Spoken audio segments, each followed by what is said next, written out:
अस्सलाम वालेकुम।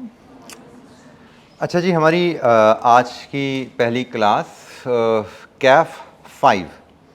अब जो नया सब्जेक्ट है, प्रीवियसली आपको यहाँ पे थोड़ा सा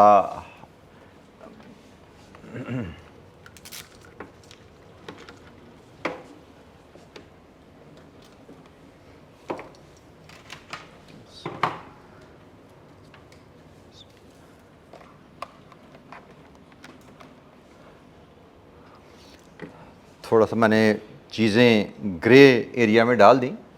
प्रीवियसली सब्जेक्ट वाज कैफ 3 और नाम कॉस्ट एंड मैनेजमेंट अकाउंटिंग था, लेकिन नई स्कीम में अब इसका नाम बदल गया, कॉस्ट कैफ 5 हो गया इसका कोड, और नाम हो गया मैनेजमेंट अकाउंटिंग। और मेरा ख्याल में अगर कहा जाए कि it's same old wine in the new bottle, तो शायद वो मुनासिब रहेगा कि कैफ 3 पुराना और कैफ 5 नया, कॉस्ट एंड मैनेजमेंट अकाउंटिंग पुराना और मैनेजमेंट अकाउंटिंग नया। इसमें कोई 99% of the things are the same. Maybe एक आध परसेंट कोई चेंज प्लस माइनस हुई हो, पेपर स्ट्रक्चर में कोई ऊंच नीच हो, वो भी आएगा तो पता लग जाएगा। लेकिन कंटेंट सिलेबस की बात करें तो 99% of the items are the same. कोई एक आध चीज़ प्लस माइनस हमें नज़र आती है, but that is negligible.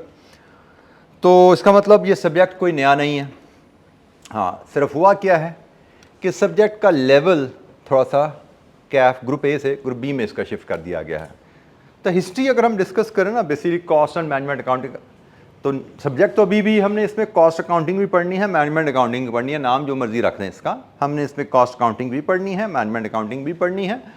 History अगर देखें इस सब्जेक्ट की, तो ये सब्जेक्ट हमेशा से कैफ के एडवांस लेवल में ही पढ़ाया जाता था। मतलब कैफ की यूजुअली लास्ट अटैम्प्ट में बच्चे इसको पढ़ रहे होते थे।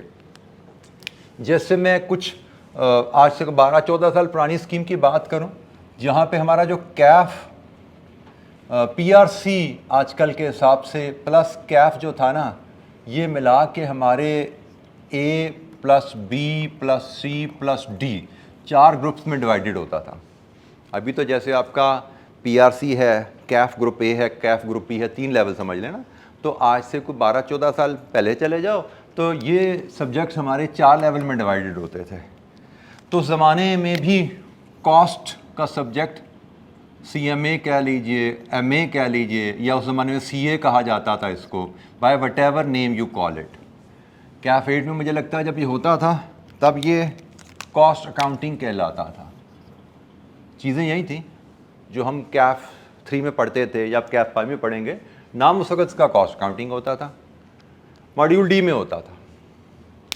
फिर 2015 में जब ये पीआरसी कैफ, बल्कि उससे पहले पीआरसी से पहले कोई और नाम इसका होता था सेक्शन का, ये कैफ ही होता था, AFC। हाँ, 2015 में फिर जब AFC आ गया, AFC प्लस कैफ आया, तो ज़माने में भी कैफ के जो टोटल पेपर होते थे ना, वो 1 से 8 होते थे, और cost accounting used to be CAF 8।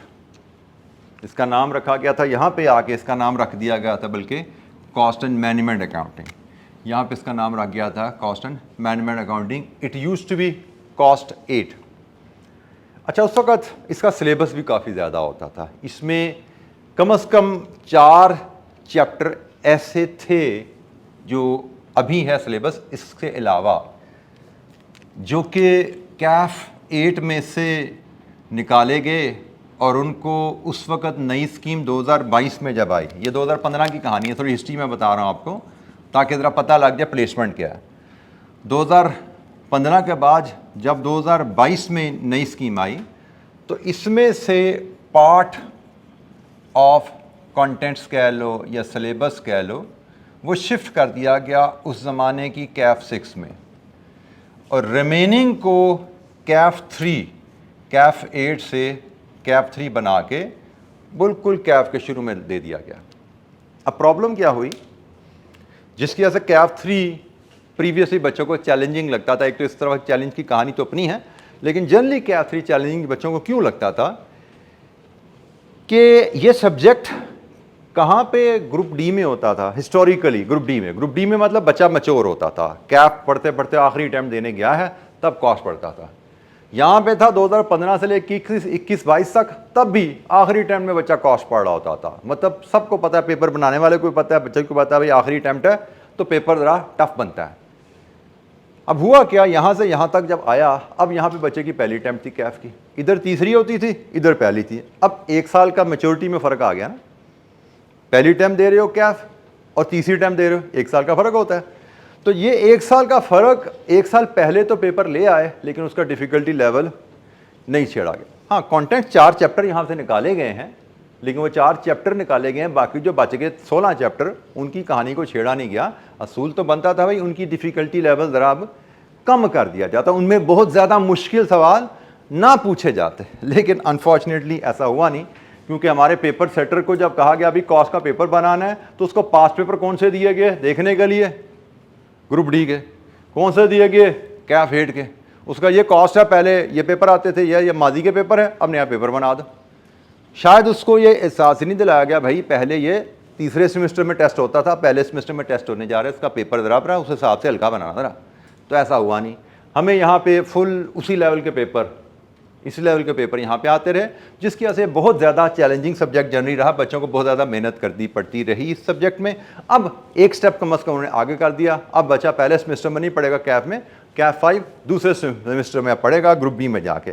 तो उससे हम समझते हैं अब ये नहीं कि पेपर को मुश्किल हो जाएगा या पेपर आसान हो जाएगा, पेपर वही है, सिर्फ अब एक सेमेस्टर बाद पढ़ेंगे तो with maturity we can think, क्योंकि आप एक सेमेस्टर और मैच्योर हो जाओगे तो इंशाअल्लाह अब आपके लिए रिलेटिवली इसमें आसानी रहेगी पहले की निस्बत। जो पिछले 2022 से 25 तक के बच्चों को चैलेंज रहा, इंशाअल्लाह आप लोगों के लिए इस चैलेंज में अब कमी हो जाएगी।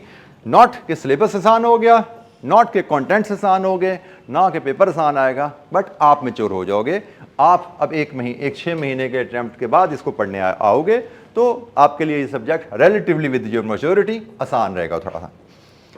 तो ये तो होगी जी सब्जेक्ट का बैकग्राउंड। अब हम यहाँ से, बल्कि 22 से तो अब हम तो 25 में पहुँच गए ना, अब तो 22 से हम पहुँच गए हैं 25 में, और इसका नाम बन गया है अब ये कैफ 5, सॉरी कोड इसका कैफ 5 हो गया और नाम इसका हो गया है management accounting.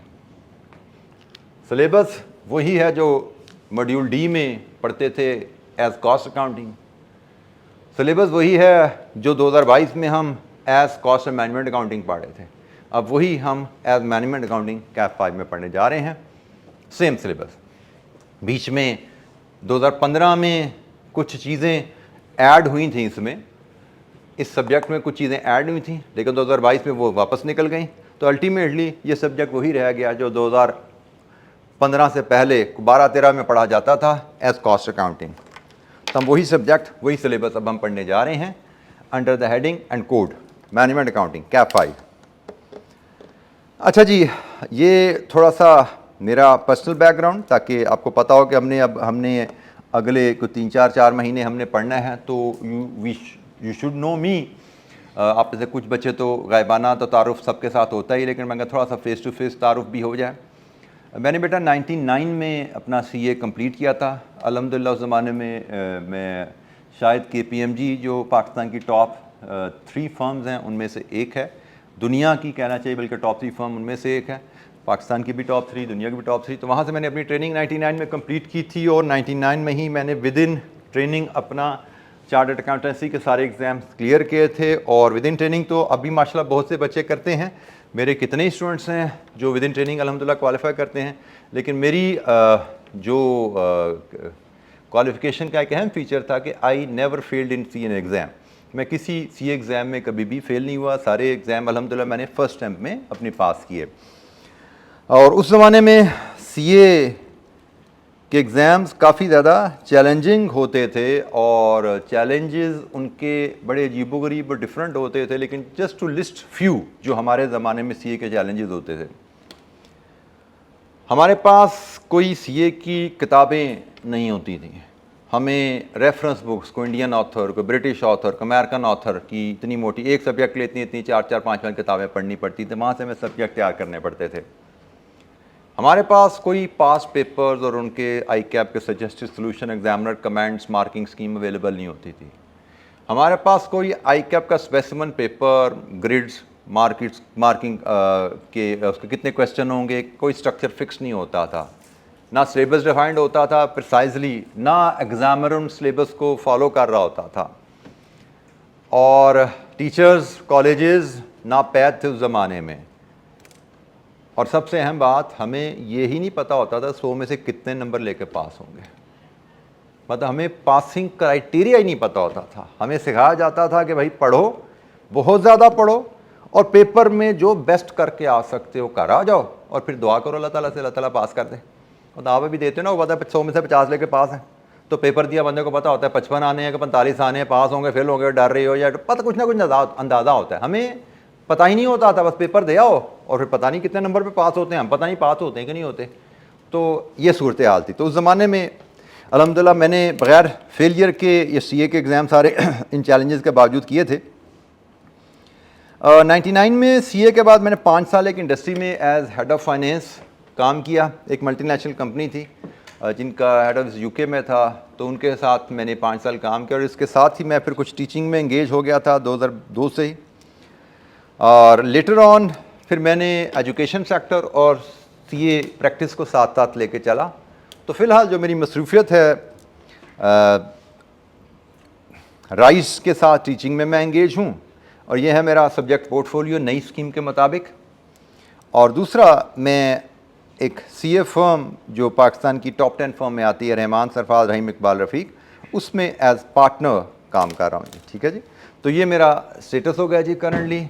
Teaching and professional दोनों कमिटमेंट साथ साथ हैं। Usually first of the day मैं थोड़ा टीचिंग को देता हूँ, उसके बाद यहाँ से फिर क्लास से फारिग हुआ तो उसके बाद जैसे आपकी क्लास पढ़ाऊँगा उसके बाद दफ्तर चले गए, और फिर चल तो चल वहाँ पे हमारे दफ्तर की रूटीन जो हैं वो चलती रहती हैं। तो ये जी आप मेरी बैकग्राउंड कहानी थी थोड़ी सी। और बीच में से एक और भी चीज़ बल्कि थोड़ा सा बता दूँ, मेरी करियर में जो यहाँ पे कोई मोड़ आया था कि मैंने एफएससी के बाद बेसिकली यूईटी ज्वाइन की थी इंजीनियरिंग करने के लिए, और वो मैं फिर प्रोफेशन स्विच करके वहाँ से करीबन 1 साल वहाँ पे लगाने के बाद फिर मैं सीए करने आया था।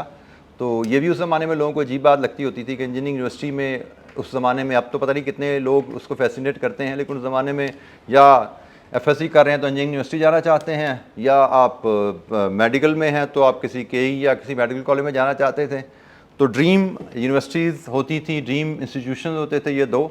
तो उसमें से एक इंस्टीट्यूशन में दाखिला लेके उसको छोड़ के आया। आप में से तो अक्सर बच्चे, मुझे पता लगता है कि एडमिशन के लिए एडमिशन नहीं हुआ तो फिर आए, लेकिन मैंने एडमिशन हुआ, 1 साल गया और उसको छोड़ के फिर मैं इस प्रोफेशन में आया था। अल्हम्दुलिल्लाह I never regretted my decision since then. It is back in 1993 जब मैंने ये फ़ैसला किया था। तो उसके बाद से अल्लाह का शुक्र है कि मुझे कभी इस फैसले में अपने कभी अफसोस नहीं हुआ। अल्हम्दुलिल्लाह this the profession I selected is still amongst the top paying profession in the globe. और पाकिस्तानी ये ऐसा प्रोफेशन है जो आपको एक तरह का ग्लोबल पासपोर्ट दिलवाता है। तो you are in the right profession. सिर्फ एक चीज़ जो है इसमें कि आपको सीखने की ज़रूरत है कि इस प्रोफेशन को अर्न करने के लिए आप लोगों को क्या एटीट्यूड और क्या रूटीन्स और क्या डिसिप्लिन अपनी लाइफ में लेके आने हैं। It is a very highly paying profession. मतलब जैसे मैं अगर अपने बच्चों को देखता हूँ, स्टूडेंट्स मेरे जो फर्म से क्वालिफाई होकर निकलते हैं 23-24 साल की उम्र में, और उनका starting package immediately after CA Pakistan में अगर देखें तो इस वक्त कोई 2.5 से 3 लाख की रेंज में स्टार्ट कर रहे हैं 23-24 साल की उम्र में। और पाकिस्तान से बाहर अगर जो जा रहे हैं तो सऊदीया में तकरीबन कोई मुझे जो बच्चे बता रहे थे अराउंड कोई 15,000 रियाल्स के करीब, मतलब 12 लाख रुपए तकरीबन, लगभग 11-12 लाख रुपए माशाल्लाह अर्न कर रहे थे 23-24 साल की उम्र में। अगर आप सऊदीया एक अच्छी कॉर्पोरेट सीनियर पोजीशन पे जा रहे हैं, 11-12 लाख कमा रहे हैं, ये स्टार्टिंग है। मतलब अगर मैं बात करूँ सीए करने के 15 साल बाद, 20 साल बाद, तो मेरे साथी जो अभी काम कर रहे हैं यूएई में, तो रिसेंटली एक साथी का मुझे जैसे पता लगा वो वहाँ पे 1,25,000 दिरहम कमा रहा था एक ही। मैं नहीं कह रहा कि मैक्सिमम कमाने वाला है, ये मैं किसी एक की बात कर रहा हूँ, रैंडम किसी बंदे का मुझे पता लगा। तो 1.25 लाख दिरहम यूएई में वो अर्न कर रहा है एट द एज ऑफ से 45, 20 साल बाद ऑफ सीए। तो 1,25,000 दिरहम ज़रब 2 ज़रा कितने बनते हैं? 78 से ज़रब 2 ज़रा इसको, तो अराउंड 1 करोड़ पर मंथ। ठीक है।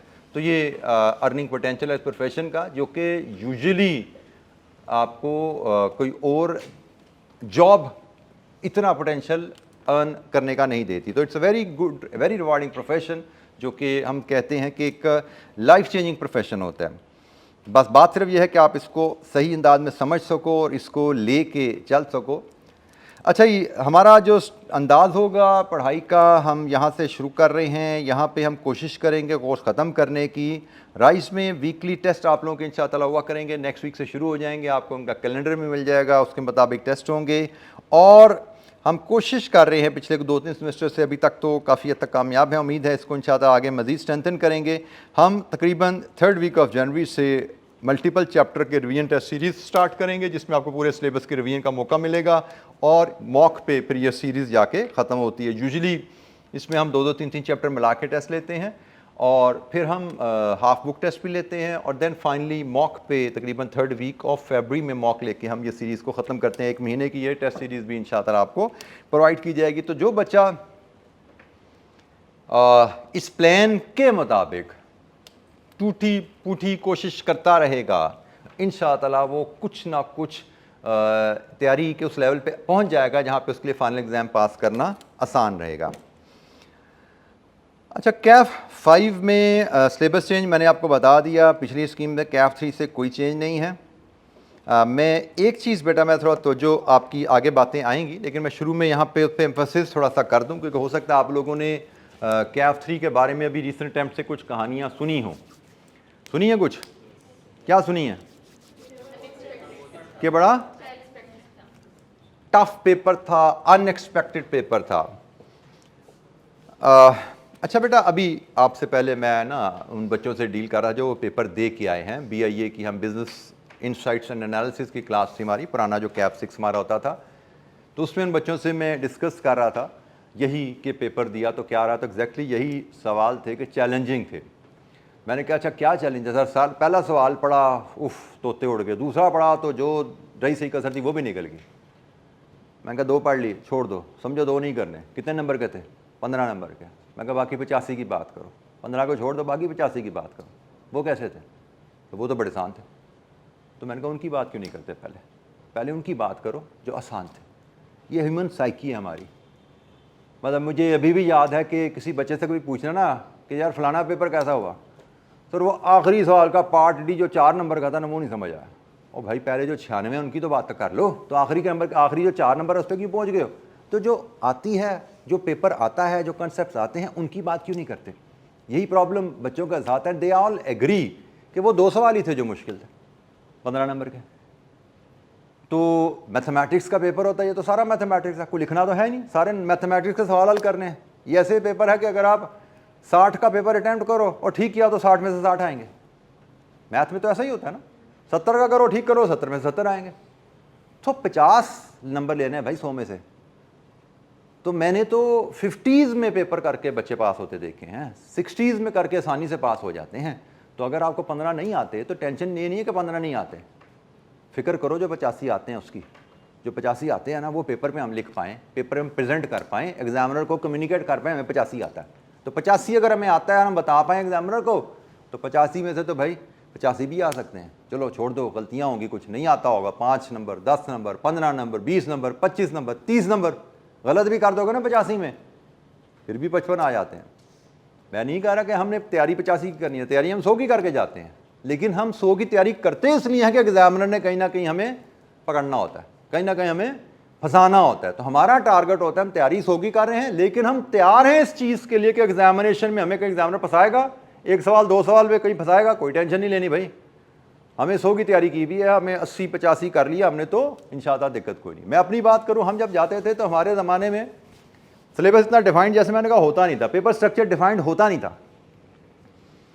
उस ज़माने में हम एग्जामिनेशन देने जाते थे तो अंदाज़ हमारा होता था भाई शायद हमें ऑन एवरेज 20-20 के 5 सवाल आएंगे, और हम घर से सोच के निकलते थे कि 1 सवाल तो भाई गोल्ड मेडल वाले का है, जिसने गोल्ड मेडल लेना है वो तो वही करेगा, वो तो हमें नहीं आता होगा, तो हमने तो करना ही 80 है भाई।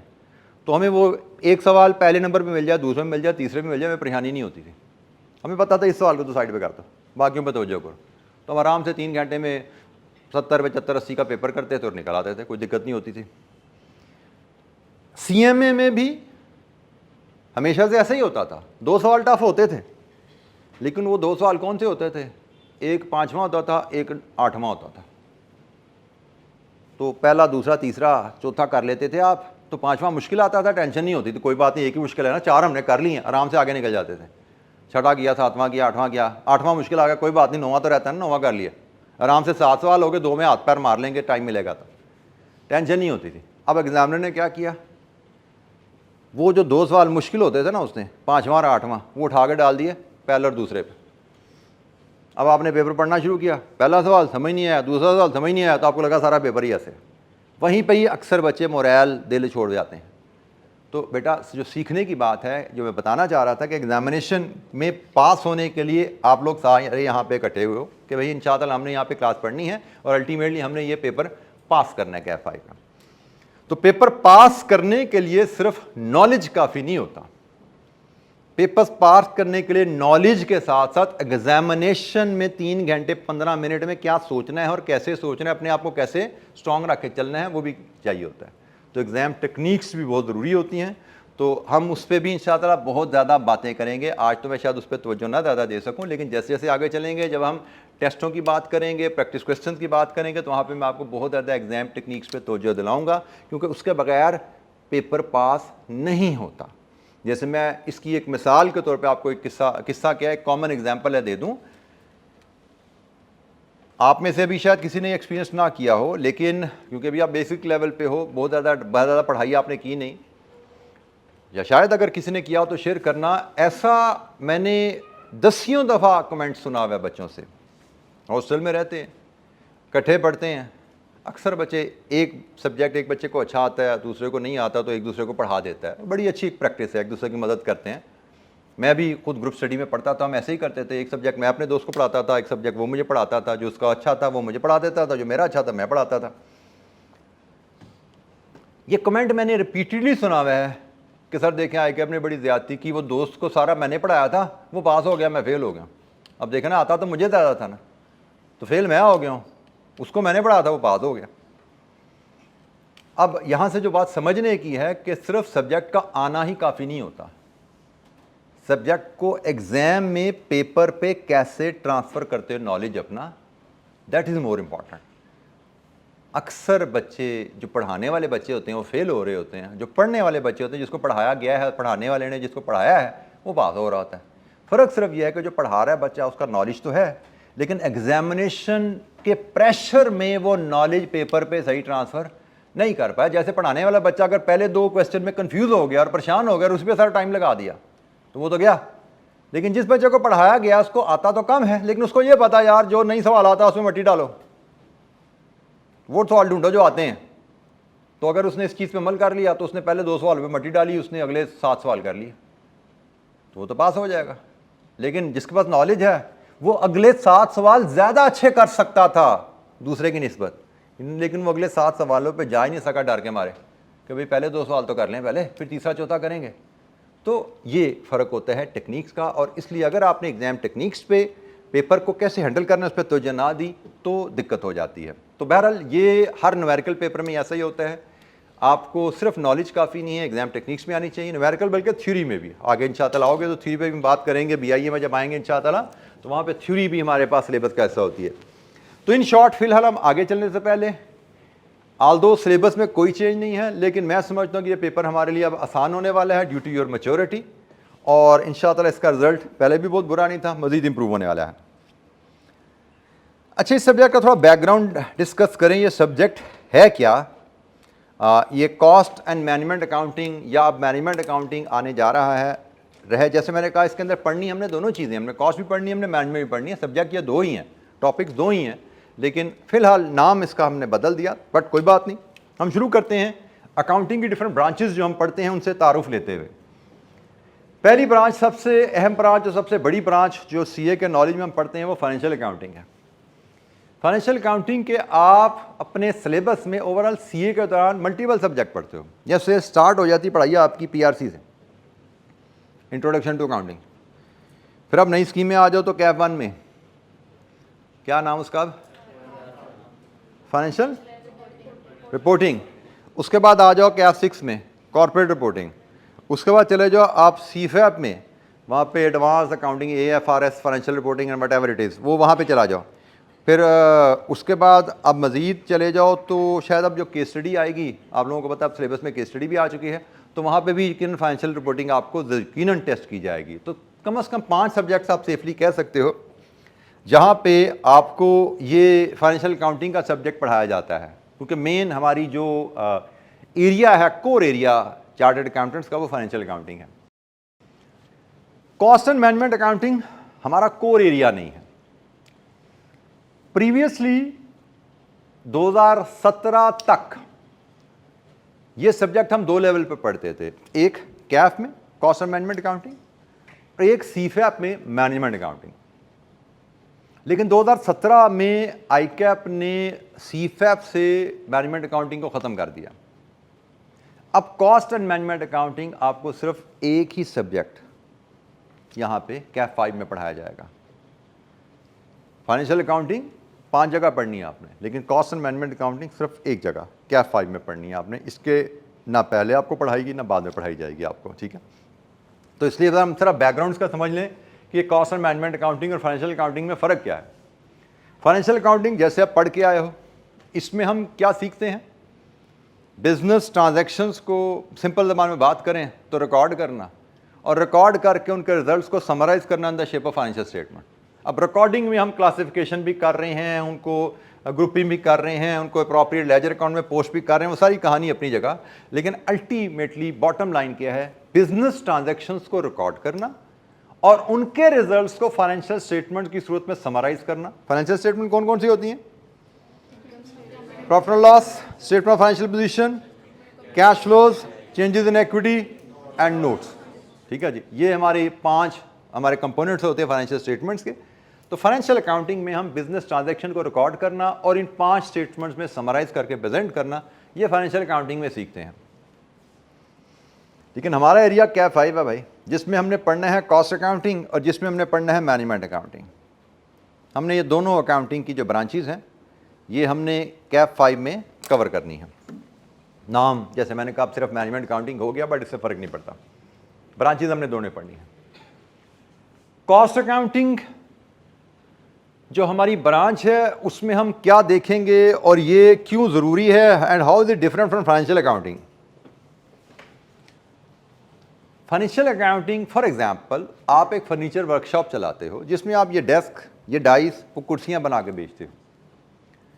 फाइनेंशियल अकाउंटिंग में अगर आप इस बिजनेस की ट्रांजैक्शंस को रिकॉर्ड करोगे और फाइनेंशियल अकाउंटिंग से फाइनेंशियल स्टेटमेंट जब हासिल करोगे तो वो आपको क्या बता रही हैं कि आपने पूरे साल में जो प्रोडक्ट्स बेच के रेवेन्यू कमाया वो कितना है, सेल्स, फाइनेंशियल स्टेटमेंट ये आ रहा है, और जो आपने रेवेन्यू बेचा उसकी कॉस्ट ऑफ सेल्स कितनी है, तो revenue minus cost of sales equal to gross profit. फिर हमारे एडमिन सेलिंग के खर्चे कितने हैं, नेट प्रॉफिट। ये कहानी हमें वहां से पता लग रही है। और हमारे बैलेंस, हमारे एसेट्स कितने हैं, हमारी लायबिलिटीज़ कितनी है, हमारी इक्विटी कितनी है, ये सारी इंफॉर्मेशन हमें फाइनेंशियल अकाउंटिंग दे रही है।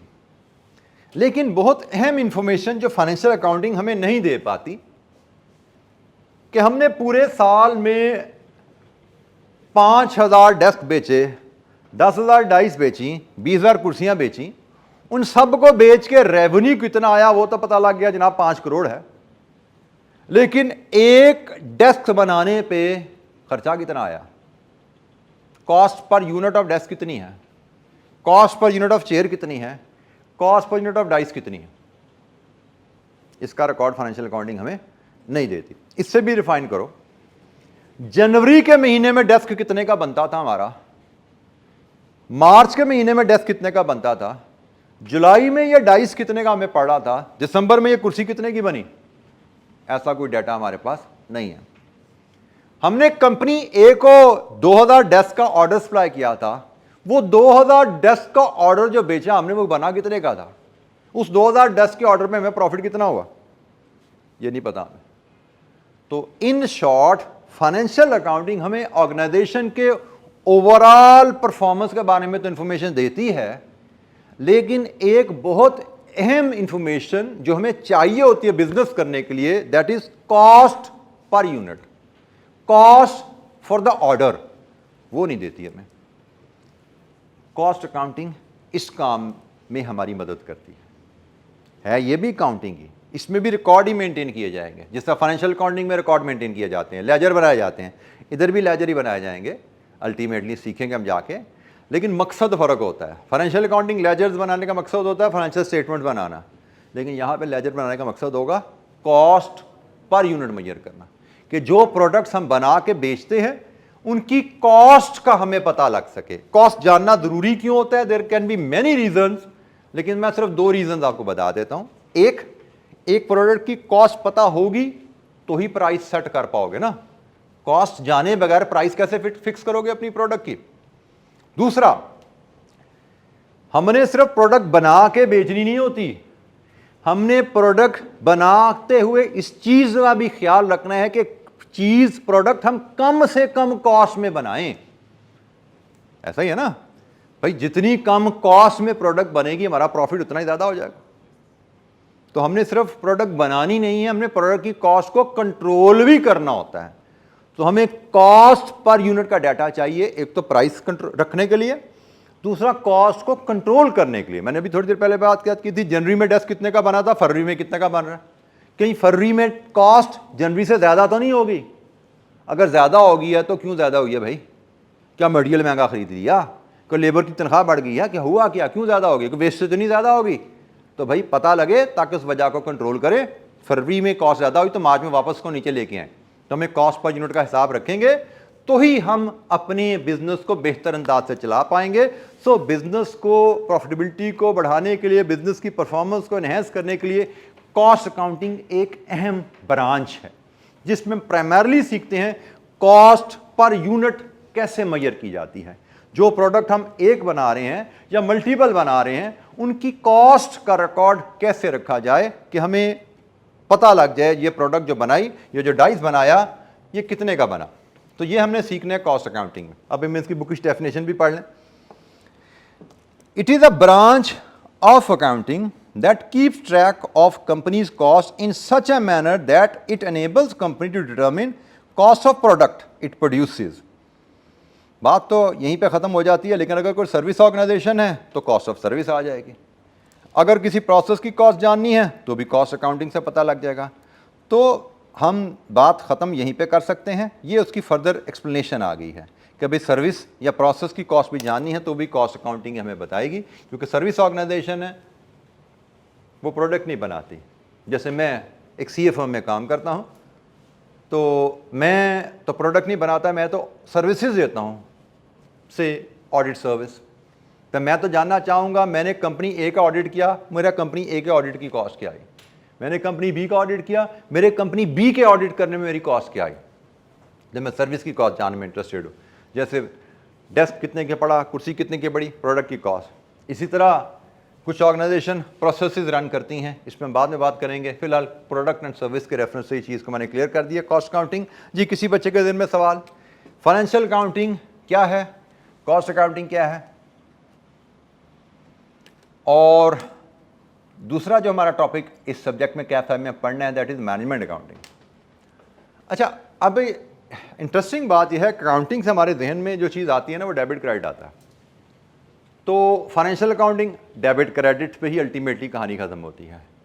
कॉस्ट अकाउंटिंग में भी ऐसा ही होगा, हम असूल सीखेंगे, कोई कैलकुलेशन सीखेंगे, लेकिन अल्टीमेटली डेबिट क्रेडिट पे भी ले जाएंगे हम बात को। मैनेजमेंट अकाउंटिंग में डेबिट क्रेडिट नहीं होता, इसका नाम ज़रूर अकाउंटिंग है, बट ये डेबिट क्रेडिट वाली अकाउंटिंग नहीं है, ये हिसाब किताब वाली अकाउंटिंग है। लेकिन ये हिसाब किताब किस नोयत का होता है?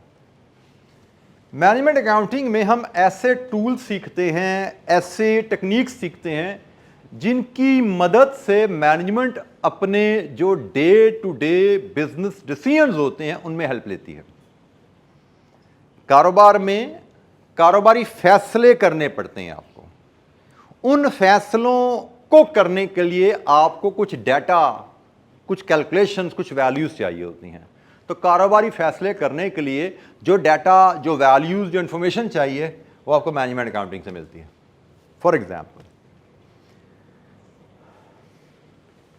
आपने मल्टीपल प्रोडक्ट बनाते हैं, जैसे मैं कहा था डेस्क भी है, कुर्सी भी है, डाइस भी है, हम 3 प्रोडक्ट बनाते हैं।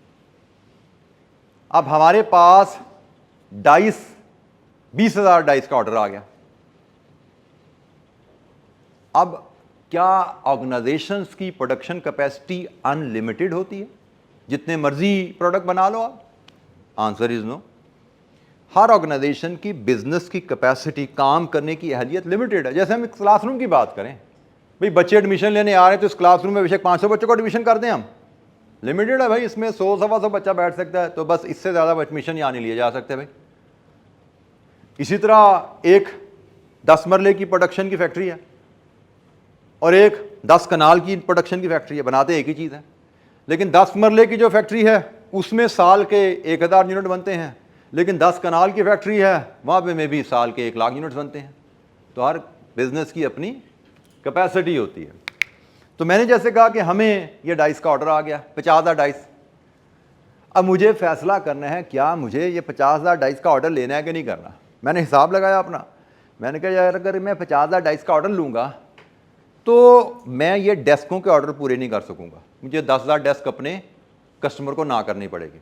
अब बिजनेस डिसीजन आ गया सामने कि क्या मुझे ये 50,000 डाइस का ऑर्डर लेना चाहिए 10,000 डेस्क का ऑर्डर कैंसिल करके, या पुराने कस्टमर ने जिन्होंने मैं ऑर्डर दिया उनके साथ ही चलता। ये तो नया कस्टमर आया ना भाई, पुराने कस्टमर का ऑर्डर कैंसिल करके नया का लेना चाहिए या पुराने के साथ ही चलता रहे। This is business decision. कैसे फैसला करना है सोचा जाएगा भाई। फिर बात का होता है कि भाई हम 3 प्रोडक्ट बना रहे हैं, हमने हिसाब लगाया कि भाई कुर्सी जो है वो हमारी लॉस में जा रही है, हमने डेस्क का सालाना प्रॉफिट देखा कितना है, इनका सालाना प्रॉफिट देखा कितना है, इसका सालाना प्रॉफिट कैलकुलेट किया, पता लगा ये भी प्रॉफिट में है, वो प्रोडक्ट भी प्रॉफिट में है, ये प्रोडक्ट लॉस में है। अब फैसला सामने करने आ गया कि भाई ये लॉस मेकिंग प्रोडक्ट है, क्या हमें इसको बंद कर देना चाहिए या लॉस के बावजूद बनाते रहें। आगे हम जाएंगे तो पढ़ेंगे, बात का प्रोडक्ट लॉस के बावजूद भी बनाते हैं हम, लेकिन ये फैसला करना कैसे है। Business decision, management accounting. So कारोबारी फैसले करने के लिए बिजनेस में हमें डिफरेंट बिजनेस डिसीजन लेने पड़ते हैं और कारोबारी फैसले करने के लिए हमें कुछ इन्फॉर्मेशन की ज़रूरत होती है। वो इन्फॉर्मेशन, वो टूल्स हमें मैनेजमेंट अकाउंटिंग प्रोवाइड करती है। तो अगर हम इसकी भी बुक की डेफिनेशन पढ़ें, it provides critical information to the management to be used in operational business decision making. It helps the management to perform all its function including planning, organizing, staffing, directing and controlling etc. जैसे फिर वही जुमला जो मैंने बोला, usually these two subjects are considered one branch of knowledge and not segregated. इसलिए कभी cost accounting की हेडिंग में इनको पढ़ा दिया जाता है, कभी कॉस्ट एंड मैनेजमेंट अकाउंटिंग की हेडिंग जाता है, कभी मैनेजमेंट अकाउंटिंग की हेडिंग में इनको पढ़ाया जाता है। सीए में हिस्टोरिकली, जैसे मैं अब बात करूं 93 में जब मैं पढ़ता था, उससे पहले इसको कॉस्ट अकाउंटिंग की हेडिंग में पढ़ाया जाता था।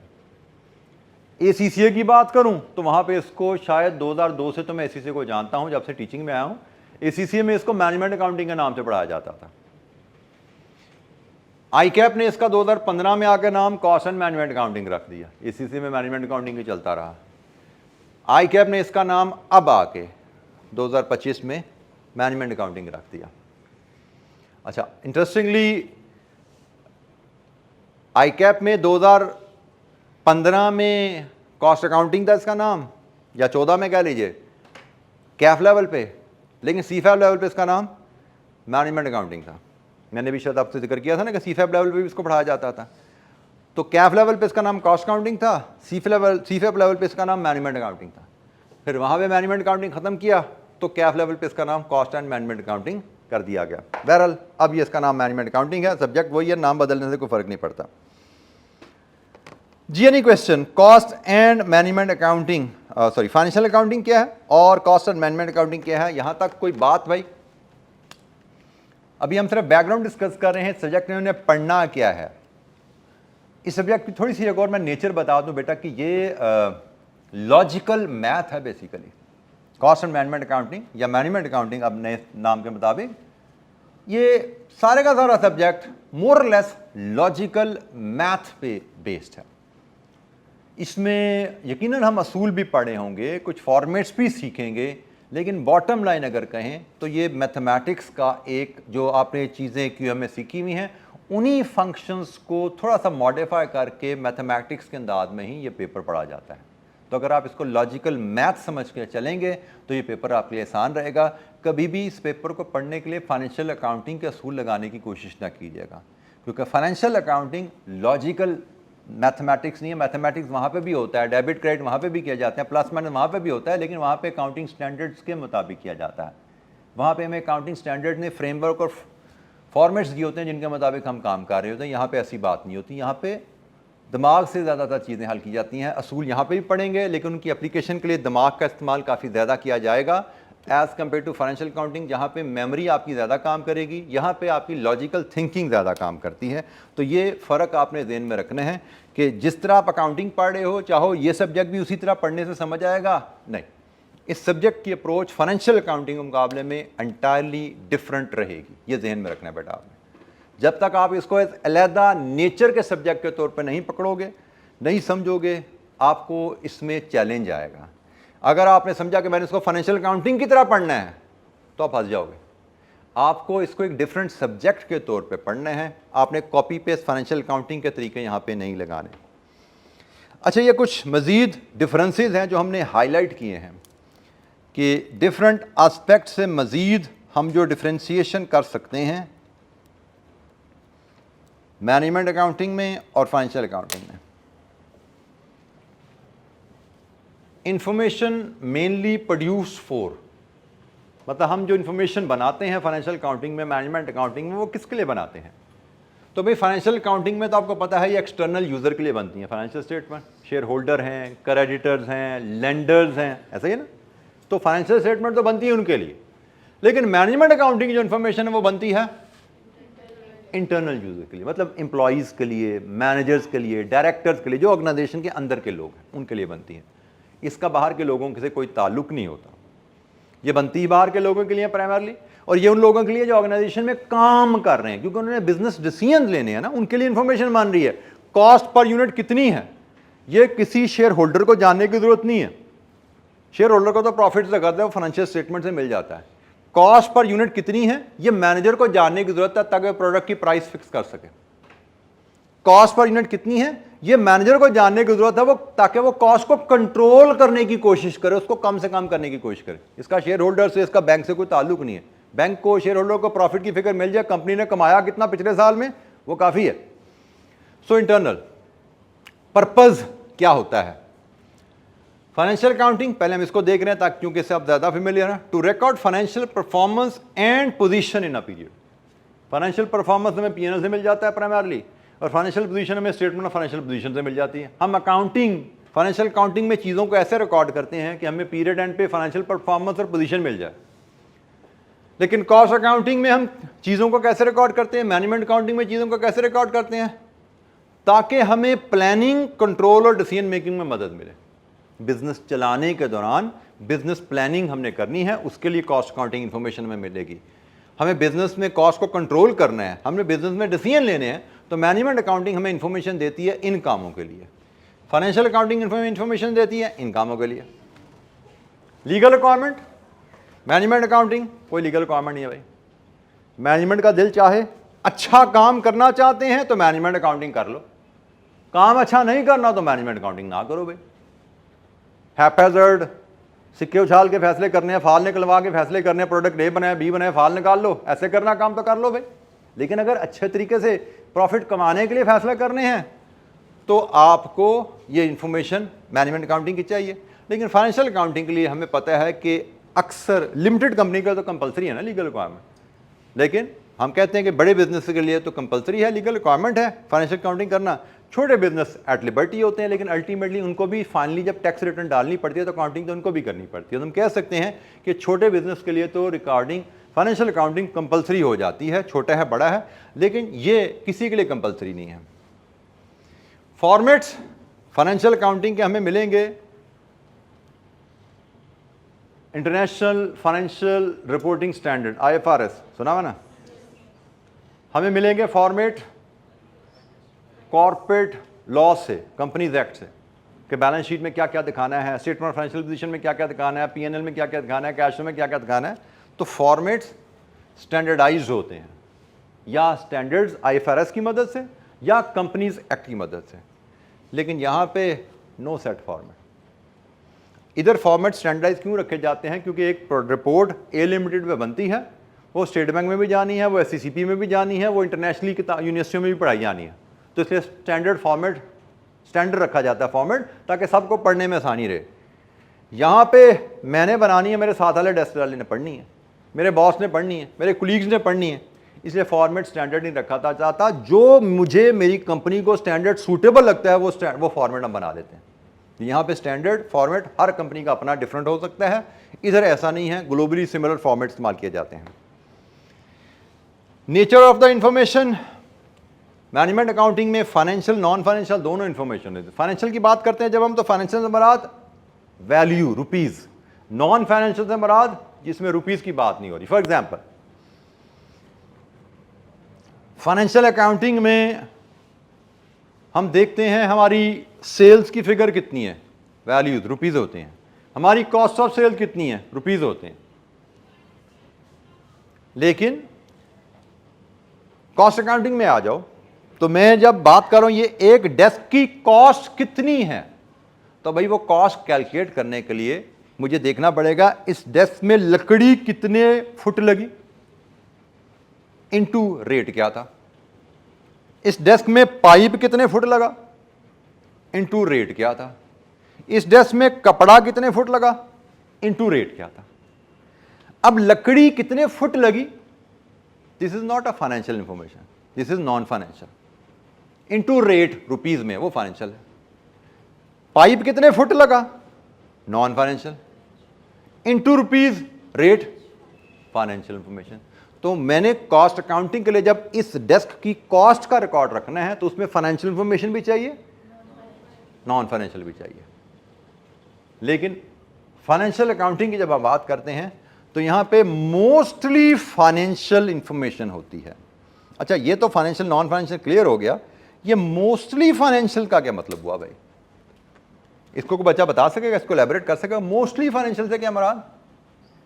कि फाइनेंशियल स्टेटमेंट में ज्यादातर इंफॉर्मेशन फाइनेंशियल होती है, लेकिन फाइनेंशियल स्टेटमेंट में कुछ ना कुछ नॉन फाइनेंशियल इंफॉर्मेशन भी हो सकती है। इधर तो नॉन फाइनेंशियल और फाइनेंशियल ने साइड बाय साइड चलना है, कितनी क्वांटिटी कितना रेट साथ साथ चलेगा। लेकिन यहां पे मोस्टली फाइनेंशियल होगी, कहीं ना कहीं शाज़ो नादर नॉन फाइनेंशियल भी मिलती है। कोई बच्चा बता सकता है फाइनेंशियल स्टेटमेंट में नॉन फाइनेंशियल इंफॉर्मेशन की एग्जांपल?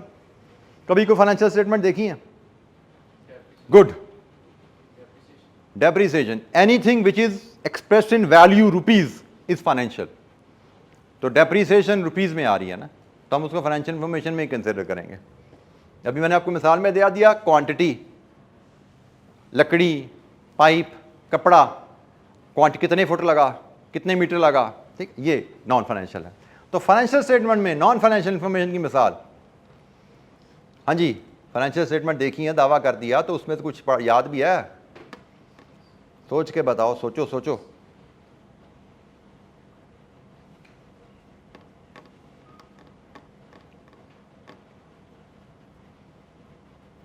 फाइनेंशियल स्टेटमेंट में हमें अक्सर स्टैंडर्ड्स और लॉज रिक्वायर्ड करते हैं कि हमें अपनी ऑर्गेनाइजेशन के नंबर ऑफ एम्प्लॉयज़ भी बताने चाहिए।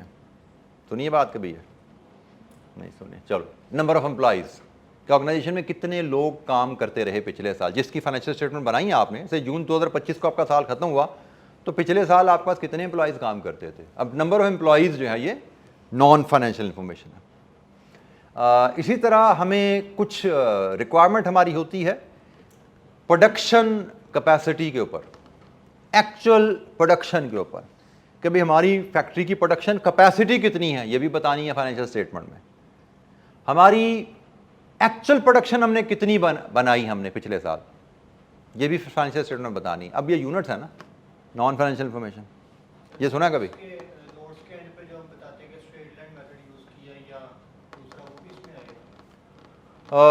ये पॉलिसी, बेटा इसको हम पॉलिसी इंफॉर्मेशन कहते हैं। पॉलिसी इंफॉर्मेशन कि जी डेप्रिसिएशन हमने स्ट्रेट लाइन मेथड से कैलकुलेट की, डेप्रिसिएशन हमने रिड्यूसिंग बैलेंस मेथड से कैलकुलेट की। तो डेप्रिसिएशन इटसेल्फ एक फाइनेंशियल फिगर है, और ये डेप्रिसिएशन कैलकुलेट करने का एक तरीका है, फाइनेंशियल इंफॉर्मेशन को कैलकुलेट करने का, मेजर करने का तरीका है। इसको हम नॉन फाइनेंशियल इंफॉर्मेशन कहना थोड़ा सा मुश्किल है। नोट्स के एंड पे जब हम बताते हैं कि हमने इंडिपेंडेंट ऑडिटर से या रिवैल्यूएशन हमने इंडिपेंडेंट बंदे से करवाई है, तो वो नॉन। बेटा मैं फिर कह रहा हूँ कि ये फाइनेंशियल इंफॉर्मेशन कैसे डराइव की, रिवैल्यूएशन हमने एसेट्स की कराई, एसेट की रिवैल्यूएशन, क्या ये फाइनेंशियल इंफॉर्मेशन है नॉन फाइनेंशियल इंफॉर्मेशन है? और अब आप बता रहे हो मैंने ये वैल्यू कैसे कैलकुलेट की, तो एक फाइनेंशियल वैल्यू कैलकुलेट करने का तरीका या पॉलिसी बता रहे हो, तो ये फाइनेंशियल इंफॉर्मेशन की ही एक्सप्लेनेशन बन गई ना, ठीक है। Depreciation is value in rupees, ये डेप्रिसिएशन की वैल्यू मैंने कैसे कैलकुलेट की, तो ये फाइनेंशियल इंफॉर्मेशन की ही एक्सप्लेनेशन बन गई ना, ठीक है। तो फाइनेंशियल इंफॉर्मेशन वैल्यूज में या उसकी एक्सप्लेनेशन दे रहे हो तो उसको हम फाइनेंशियल कैटेगरी में डाल दें। मैंने जो आपको मिसालें दी हैं दो, और भी बड़ी मिसालें हम ऐड कर सकते हैं, लेकिन मैंने बिल्कुल सिंपल मिसालें दी कि number of employees in the organisation, हमारे इदारे में पिछले साल कितने एम्प्लॉइज काम कर रहे थे, नॉन फाइनेंशियल, ठीक है। प्रोडक्शन कैपेसिटी, हमारी प्रोडक्शन फैक्ट्री की प्रोडक्शन कैपेसिटी कितने यूनिट्स थी पिछले साल, नॉन फाइनेंशियल, यूनिट्स में आएगी। Actual production achieved, for example हमारी कैपेसिटी थी 10,000, एक्चुअल प्रोडक्शन अचीव्ड, एक्चुअली कितने यूनिट बनाए, 7,200 यूनिट्स, नॉन फाइनेंशियल, ठीक। तो मैंने बिल्कुल प्योरली वो मिसालें दी आपको जिनमें कोई शक ही नहीं है। तो आप जो बातें कर रहे हो वो फाइनेंशियल वैल्यूज कैलकुलेट करने की, इनको हम कहते हैं अकाउंटिंग पॉलिसीज, ठीक है। ये भी फाइनेंशियल स्टेटमेंट का हिस्सा होती हैं। और ये जो हमने आखिरी जो कंपोनेंट बोला था ना, पांचवा, notes to the financial statement, तो notes to the financial statement में एक नोट हमारा बनता है अकाउंटिंग पॉलिसीज का, और वो नोट क्या होता है कि हमने जो फाइनेंशियल वैल्यूज कैलकुलेट की हैं उन वैल्यूज के असूल, बेसिक्स, प्रिंसिपल्स या स्टैंडर्ड्स कौन से फॉलो किए हैं, जिसमें हमने दो मिसालें आपने हमें बता दी। एक मिसाल आपने दी डेप्रिसिएशन पॉलिसी, हमारे पास स्ट्रेट लाइन भी हो सकती है, रिड्यूसिंग बैलेंस भी हो सकती है, हमें notes to the financial statement में अकाउंटिंग पॉलिसीज के अंडर बताना पड़ेगा। एक और मिसाल मैं ऐड कर देता हूं, इन्वेंट्री वैल्यूएशन, आपने पढ़ा हुआ ना इन्वेंट्री वैल्यूएशन हम फाइफो या एफको के तहत कर सकते हैं, पढ़ा हुआ ना इंट्रोडक्शन टू अकाउंटिंग में। तो ये भी हमें बताना पड़ेगा, हमें पॉलिसी सेलेक्ट भी करनी है और हमें वहाँ बताना पड़ेगा कि हमने जो इन्वेंट्री की वैल्यू निकाली है वो हमने फाइफो के तहत निकाली है या हमने एफको के तहत निकाली है, हमें बताना पड़ेगा। बट इन्वेंट्री वैल्यू क्या है, फाइनेंशियल इंफॉर्मेशन, कैलकुलेट किस असूल पे हुई वो हम पॉलिसी में बता देंगे। But this doesn't make it non financial information, ये फाइनेंशियल वैल्यूज की कैलकुलेट करने के असूल है, पॉलिसीज हैं, ठीक है। नॉन फाइनेंशियल इंफॉर्मेशन की मिसाल मैंने आपको दो दी, और भी डाटा बीच में हो सकता है, लेकिन फिलहाल हम दो पे ही महदूद रखते हैं क्योंकि अभी नॉलेज आप लोगों का लिमिटेड है। जैसे जैसे आगे चलेंगे फाइनेंशियल स्टेटमेंट आप पढ़ना सीखेंगे, देखेंगे आगे चल के, तो यू विल फाइंड के there are financial and mostly financial, इसलिए कि ये जो मैंने दो बोली हैं 98 वैल्यूज शायद या 998 शायद हमारी फाइनेंशियल है, तो दो नॉन फाइनेंशियल है, इसलिए मोस्टली फाइनेंशियल का वर्ड यहाँ पे लिखा गया है, जबकि इधर साइड बाय साइड चलती हैं फाइनेंशियल नॉन फाइनेंशियल। अच्छा, ये टाइम पीरियड इंफॉर्मेशन रिलेट किस पीरियड से करती है? फाइनेंशियल अकाउंटिंग तो मेनली हिस्टोरिकल होती है, क्योंकि हमने फाइनेंशियल अकाउंटिंग के बारे में पढ़ा क्या कि ट्रांजैक्शंस जो हो गई उनको रिकॉर्ड करना, यही ना फाइनेंशियल अकाउंटिंग। एसेट खरीद लिया, रिकॉर्ड कर लो, debit asset, credit payable. Raw material खरीद लिया, रिकॉर्ड कर लो, material debit, cash credit. Product बेच दी, रिकॉर्ड कर लो, डेबिट कैश, क्रेडिट सेल। तो हम फाइनेंशियल अकाउंटिंग में तो रिकॉर्ड ही ट्रांजैक्शंस जो हो जाती हैं, जो माजी बन जाता है, उनको रिकॉर्ड कर रहे होते हैं। तो इट इज मोस्टली हिस्टोरिकल। लेकिन जब हम कॉस्ट एंड मैनेजमेंट अकाउंटिंग की बात करें तो इसमें हिस्टोरिकल डाटा भी होता है, फॉरवर्ड लुकिंग भी होता है। जैसे कॉस्ट अकाउंटिंग है, कॉस्ट अकाउंटिंग हमने क्या डिफाइन किया था, what is cost accounting? Cost accounting में हम सीखते हैं how to measure cost per unit, कि मैंने एक प्रोडक्ट बनाई, उसको बनाने पे कितना खर्चा लगा। एक डेस्क कितने रुपए का बना, एक कुर्सी कितने रुपए की बनी, एक डाइस कितने रुपए का बना। दिस इज हिस्ट्री, ये हिस्ट्री है। तो cost accounting is history, cost accounting is history. कि एक प्रोडक्ट बना ली हमने तो बनी कितने की, इसका हिसाब किताब रखना हिस्ट्री है।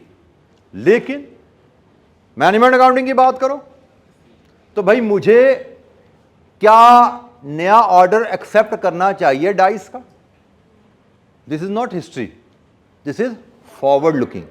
क्या फ्यूचर में मुझे नया 50,000 यूनिट्स का ऑर्डर एक्सेप्ट कर लेना चाहिए, दिस इज फॉरवर्ड लुकिंग। क्या फ्यूचर में मुझे ये जो कुर्सी मुझे लॉस दे रही है, क्या इसकी प्रोडक्शन बंद कर देनी चाहिए, फॉरवर्ड लुकिंग। तो डाटा बेशक पास्ट का मैंने लिया कि माजी में इस कुर्सी ने मुझे लॉस दिया है, लेकिन मैं सोच के आ रहा हूं यहां पे क्या फ्यूचर में मुझे ये कुर्सी बनानी बंद कर देनी चाहिए, ये मैनेजमेंट अकाउंटिंग है। तो यहां पे हिस्ट्री भी होती है और यहां पे फॉरवर्ड लुकिंग डाटा भी होता है, ठीक है। टाइम पीरियड इंफॉर्मेशन जो है वो माजी से रिलेट भी करती है, इंफॉर्मेशन फ्यूचर के बारे में भी होती है। Financial accounting is predominantly past. जी जनाब, एनी क्वेश्चन?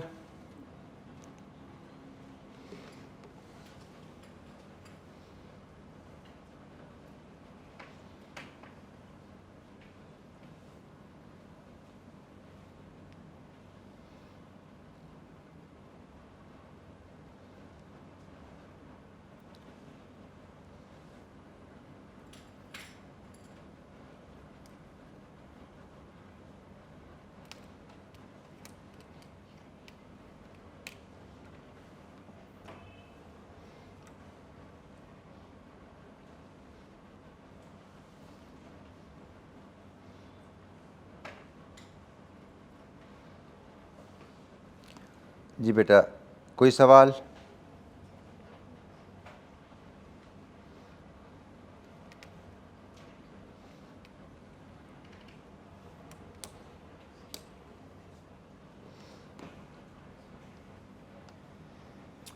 अच्छा जी, अब ये है माजी थोड़ा सा, अगेन थोड़ा रेलेवेंट तो इतना ना हो, मैंने सिर्फ आपको कॉस्ट एंड मैनेजमेंट अकाउंटिंग से तारुफ करा दिया, फाइनेंशियल अकाउंटिंग करा दिया। ये थोड़ा माजी है। पास रेट्स हम देख सकते हैं कि माजी में बहुत अच्छा भी रहा, बहुत बुरा भी रहा, on average not bad. Still मैंने कहा चैलेंजेस के बावजूद, जो चैलेंजेस रहे उसके बावजूद ये इतना बुरा पास रेट नहीं था।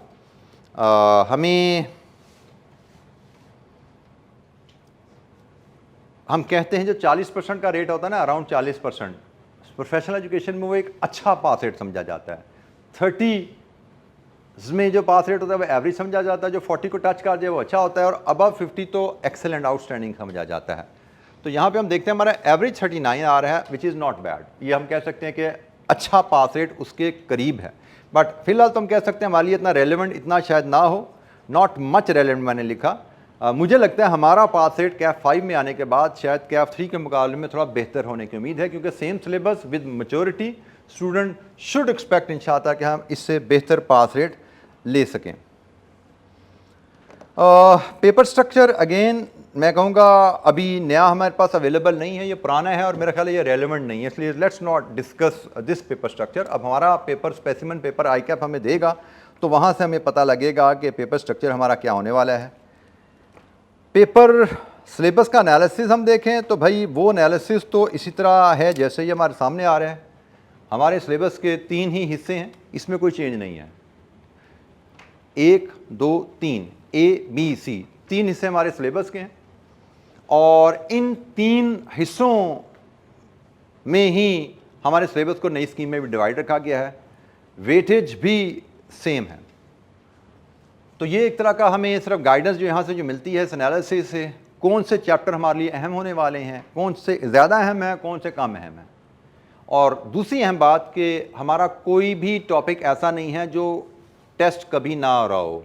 हाँ, कुछ टॉपिक हैं जिनकी फ्रीक्वेंसी ज़्यादा है, कुछ टॉपिक्स हैं जिनकी फ्रीक्वेंसी कम है, कुछ टॉपिक्स जिनकी फ्रीक्वेंसी बहुत ज़्यादा है, कुछ टॉपिक जिनकी फ्रीक्वेंसी बहुत कम है। लेकिन ऐसा कोई टॉपिक नहीं है जो कभी ना आया हो। ऐसा टॉपिक तो हो सकता है जो हर दफ़ा आता हो, लेकिन ऐसा कोई टॉपिक हमें नहीं नज़र आएगा जो कभी ना, जैसे ये टॉपिक है हर दफ़ा एग्ज़ाम में आता है, लेकिन ऐसा कोई टॉपिक हमें शायद नज़र ना आए जो एग्ज़ाम में कभी ना आया हो। कोई कम आ रहा है, कोई ज़्यादा आ रहा है, कोई बहुत ज़्यादा आ रहा है। हमें इस लिहाज से ये चीज़ ध्यान में रखनी है कि हमें कंप्रीहेंसिवली प्रिपेयर करना है इन चीज़ों को, ताकि हम देख सकें, हर टॉपिक को हम कवर करेंगे, हर एरिया को टच करेंगे। जो ज़्यादा अहम है उसको ज़्यादा टाइम देंगे, जो कम अहम है उसको हम कम टाइम देंगे।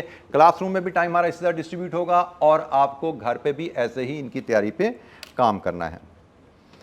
अच्छा, स्टडी मटेरियल की बात करें तो किताब हमारे पास आपको अवेलेबल होगी। प्राइमरली जो राइस की पब्लिश जो किताब है, जो मैंने जिस पे थोड़ी सी एफर्ट की हुई है, वो आपको मिल जाएगी। वो एक ही किताब आपके लिए काफ़ी होगी। ICAP की बुक सॉफ्ट में आपके पास एडिशनल स्टडी मटेरियल के तौर पर रखिए। कभी किसी टॉपिक में आपको लगे कि चैलेंज आ रहा है तो उस टॉपिक के चैलेंज को ओवरकम करने के लिए आप ICAP की किताब से भी हेल्प ले सकते हैं। तो ये चीज़ आपने बेटा ध्यान में रखनी है कि हमें CAF 5 में परफॉर्म करने के लिए बहुत ज़रूरी है कि बेसिक लेवल पे हमारा नॉलेज ग्रिप बहुत अच्छा हो। किताब को पढ़ने की, नोट्स को पढ़ने की आदत हमारी बहुत ज़्यादा होनी चाहिए। प्रैक्टिस भी अहम है, वो भी करेंगे इंशाअल्लाह, काफ़ी करेंगे। लेकिन किताब को पढ़े बगैर, किताब को रिवाइज किए बगैर, बार बार बेसिक इलस्ट्रेशन से चीज़ों को, कॉन्सेप्ट को सीखे बगैर सिर्फ प्रैक्टिस करना हमारे लिए बहुत ज़्यादा बेनिफिशियल नहीं होगा। जी, एनी क्वेश्चन, कोई सवाल जी? अच्छा, ये आज के लिए इतने ही। कल मजीद थोड़ी सी हम बात करेंगे CAF की लर्निंग टेक्निक्स के ऊपर, कि इसकी टेक्निक पे मजीद किन चीज़ों पे फोकस करना है। थोड़ी सी बात एग्ज़ाम टेक्निक्स की भी करेंगे, जो कि बहुत अहम है इस तरह के पेपर में। और फिर इंशाअल्लाह कल से हम अपनी पढ़ाई भी शुरू कर देंगे। टेक्स्ट बुक आप, अगर आपको अभी कल ना मिल पाए तो कोई बात नहीं, 2-4 दिन में अवेलेबल हो जाएगी। मैं पहला जो चैप्टर है उसका नोट्स आपसे शेयर कर लूँगा, जिस पे हमने डिस्कशन स्टार्ट करनी है। तो वो नोट्स आपको मैं व्हाट्सएप ग्रुप, अगर नहीं बना तो आज बन जाएगा, उसमें आपसे शेयर कर लूँगा, ताकि अगले 2-4 दिन में किताब आपको ना भी मिले तो कोई दिक्कत ना हो। आप क्लास के साथ साथ चलिए, फिर किताब हासिल कर लीजिएगा इंशाअल्लाह, तो कोई दिक्कत नहीं होगी इंशाअल्लाह। ठीक है जी, थैंक यू वेरी मच। कल मुलाकात होगी, डिस्कशन को आगे लेके चलेंगे।